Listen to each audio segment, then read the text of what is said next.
ನಾವು ಸೇವಾದಳದ ಸೇನಾನಿಗಳು ನಮ್ಮ ನಾರಾಯಣ ಸುಬ್ರಾವ್ ಹರ್ಡೀಕರ್ ಅವರ 51ನೇ ಪುಣ್ಯತಿಥಿ ನಿಮಿತ್ತವಾಗಿ ನಾವೆಲ್ಲ ಸೇರಿದ್ದೇವೆ. ಹರ್ಡೀಕರ್ ಅವರ ಒಂದು ಸಹಯೋಗದಲ್ಲಿ ಇಲ್ಲಿ ಕೇಚಾದಲ್ಲಿ ಅವರು ಕಾಯಕ ಕರ್ಮ ಯೋಗಿ ಮಾಡಿ ಇಲ್ಲಿ ಸೇವಾದಳವನ್ನು ಇಲ್ಲಿ ಕೇಚ ಜೊತೆಗೆ ಈ ಕೇಚ ಮತ್ತು ಸೇವಾದಳ ಒಂದೇ ನೆನದೇ ಎರಡು ಮುಖ ಇದ್ದಂತೆ.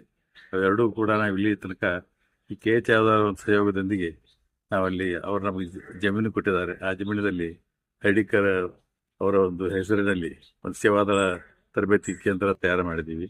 ಅದಕ್ಕೆ ಹರಿಪ್ರಸಾದ್ ಅವರ ಸಹಯೋಗ ಜಾಸ್ತಿ ಇದೆ.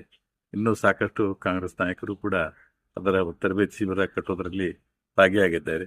ಆ ತರಬೇತಿ ಶಿಬಿರದ ಮೂಲಕ ಈ ದೇಶಾದ್ಯಂತ ಎಲ್ಲ ನಮ್ಮ ಸೇವಾದಳ ಸ್ವಯಂ ಸೇವಕರು ತರಬೇತಿ ಪಡೆದು ಸೇವಾದಳದ ಒಂದು ಸಂಘಟನೆಯನ್ನು ಇನ್ನೂ ಹೆಚ್ಚಿಗೆ ಬೆಳೆಸಿ ಈ ನಮ್ಮ ಕಾಂಗ್ರೆಸ್ ಸರ್ಕಾರ ಈ ದೇಶದಲ್ಲಿ ಬರಲು ನಮ್ಮ ಸೇವಾದಳ ಪಾತ್ರ ಮತ್ತು KH ಪಾತ್ರ ಬಹಳ ಮುಖ್ಯ ಇದೆ.